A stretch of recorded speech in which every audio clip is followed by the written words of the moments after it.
आज मैं सुनंदा पुष्कर हत्याकांड में माननीय लोकसभा के सांसद बरी हो गए।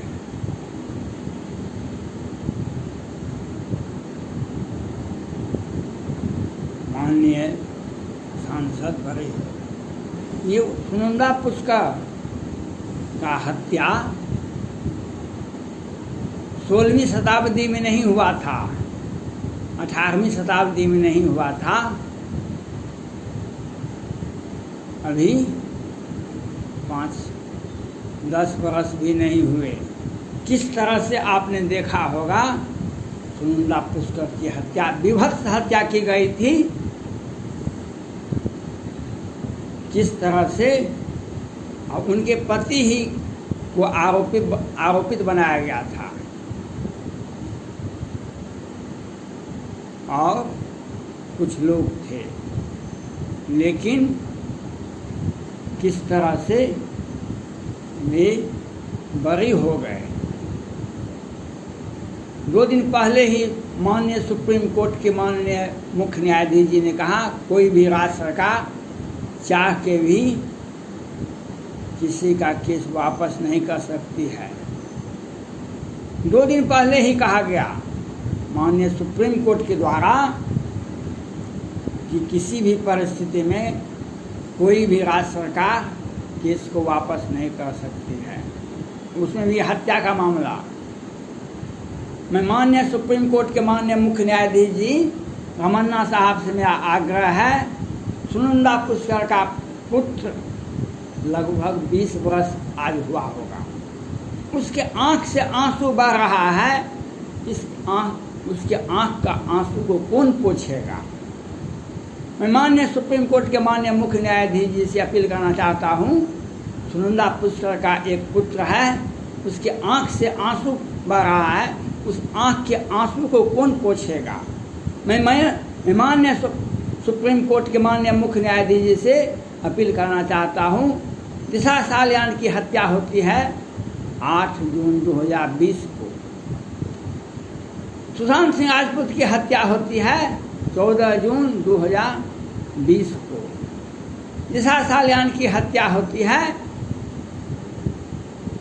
तो महाराष्ट्र सरकार और केंद्र सरकार अपना कर्तव्य इति श्री करके बैठे हुए थे। जब मनसुख हिरेन की हत्या होती है तो केंद्र सरकार जागती है और महाराष्ट्र सरकार जागती है।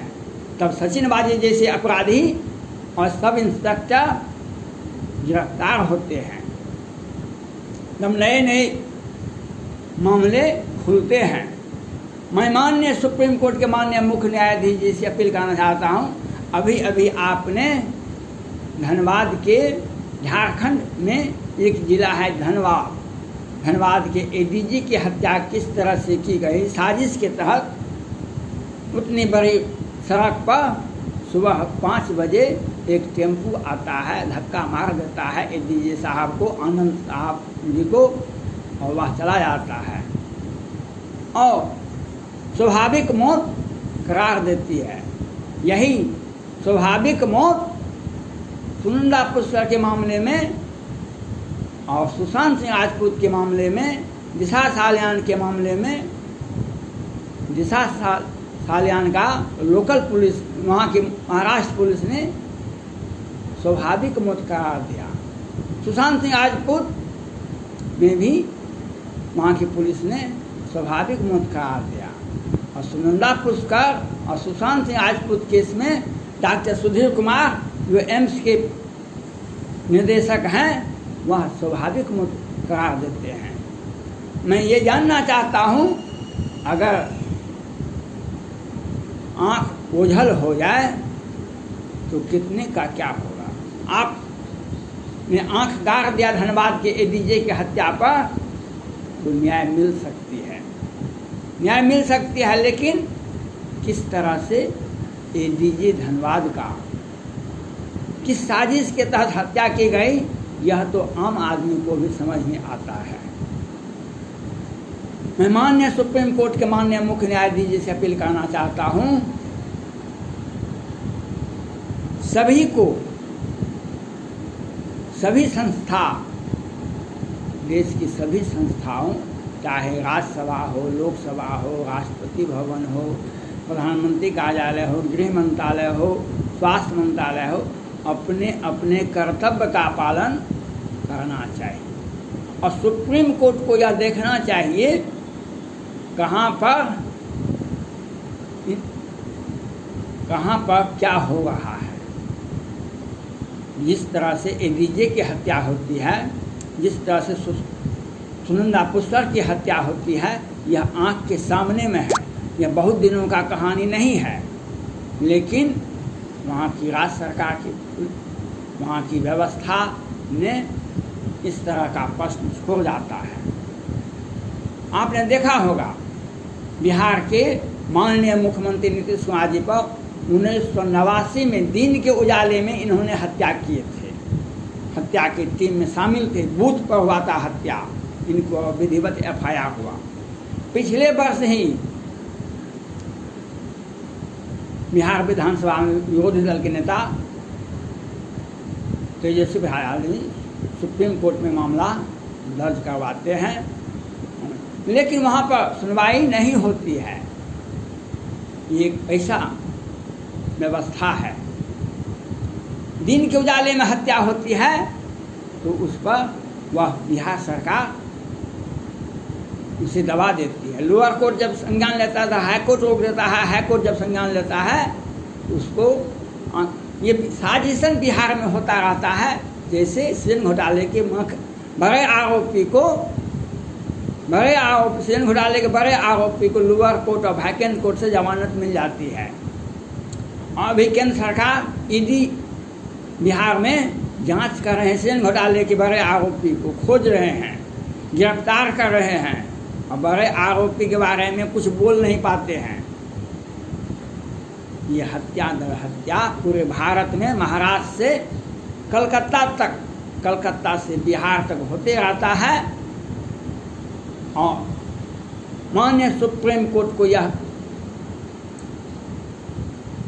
अधिकार है, किसी भी पीड़ित व्यक्ति के आंख से आंसू नहीं बहे। कोई भी व्यक्ति कितना भी बड़ा पद पर हो, वह न्याय के ओझल से ओट छिप नहीं जाए, उसे सजा होनी चाहिए। आपने देखा 29 मार्च 2021 बिहार के मधुबनी के बेनीपट्टी के मोहम्मदपुर गांव में सैनिक परिवार की हत्या हो जाती है, दिन के उजाले में 12 बजे से 3 बजे के बीच में। सोशल मीडिया, दैनिक अखबार और सारे मीडिया चैनल, कहीं भी टीवी मीडिया, कहीं भी कुछ भी नहीं निकलता 1 सप्ताह तक। और कहीं भी नहीं निकलता है। 1 सप्ताह के बाद बिहार विधानसभा में विपक्ष के नेता जाते हैं और लोग जाते हैं वहाँ पर, तो बिहार सरकार कहती है जातीय उद्देश्य विद्वेष फैलाने के लिए गए हैं। 2 से 4 दिन, आज 20 अगस्त 2021 है, 15 अगस्त को, 16 अगस्त को कुछ पीड़ित परिवार ने वीडियो पोस्ट किया है, वह वीडियो वायरल हो रहा है। उसमें कुछ अपराधी को पकड़ लिया गया है और कुछ को छोड़ दिया है। वह अपराधी इतना बिहार सरकार द्वारा सत्ता का सहयोग मिल रहा है, उस बल पर वह कहता है उस पीड़ित परिवार का जो संजय कुमार सिंह है उसकी पहले हत्या करेंगे, तब हम आत्मसमर्पण करेंगे। ये बिहार सरकार की एक सोची समझी साजिश है। दिन में हत्या होता है, हत्यारा गिरफ्तार नहीं होता है, उसे कोई आर्थिक सहायता नहीं दी जाती है। अब बिहार सरकार कल भी कहती है बिहार की जनता का बिहार सरकार के पैसा पर पूरा अधिकार है। ये बतावे नहीं, ये क्यों नहीं पटना हाईकोर्ट को बताते हैं कोरोना से कितने लोग मरे हैं।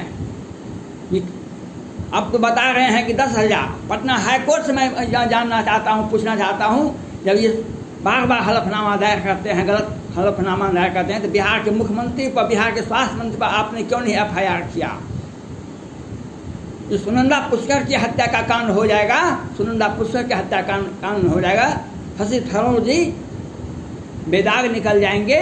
बिहार सरकार कोरोना महामारी और मोहम्मदपुर की घटना, नालंदा में 5 साल यादव की हत्या दिन के उजाले में होती है, मोहम्मदपुर में सैनिक परिवार की हत्या, BSF का जवान वहाँ पर था, 12 बजे से 3 बजे का हत्या होती है, हत्यारा गिरफ्तार नहीं होता है। माननीय सुप्रीम कोर्ट से मैं यह पूछना चाहता हूँ, बताना चाहता हूँ, उसे आवेदन देना चाहता हूँ, इस तरह से जो राज्य सरकार करते हैं उस राज्य सरकार पर आप सख्त कार्रवाई कीजिए, नहीं तो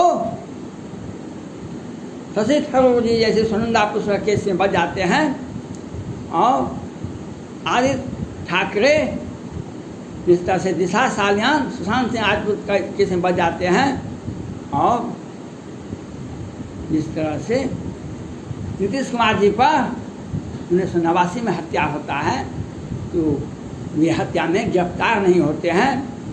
एक से एक घोटाले बिहार में होता है, इसी का परिणाम है कोरोना महामारी में 10-10 हज़ार लोग बिहार में मरते हैं। मैं एक सवा वीडियो दिया हूँ और बिहार सरकार कल बताया, जो बिहार सरकार ने कल बताया है जो वेंटिलेटर का ट्रेनिंग अब बिहार के डॉक्टर करेंगे, वेंटिलेटर का ट्रेनिंग लेंगे बिहार के डॉक्टर, जिससे आने वाले समय में बिहार के जनता का इलाज अच्छे ढंग से स्वास्थ्य विभाग के द्वारा किया जाएगा। वेंटिलेटर के द्वारा 265 वेंटिलेटर बिहार सरकार ने खरीदे। किस बजट में, बिहार के किस बजट में, किस सत्र में खरीदा गया और क्यों खरीदे थे? क्या 1000 करोड़ का है? आपने यह घोटाला करने के लिए खरीदा था, घोटाला करने के लिए और आपने ऑक्सीजन घोटाला, दवा घोटाला, जदयू के विधायक लोग विधानसभा में बताए कि हमने अपने परिजन के लिए 25,000 में वेंटिलेटर खरीदे। स्वास्थ्य मंत्री मंगल पांडे जी कहते हैं ऑक्सीजन से कोई नहीं मरा।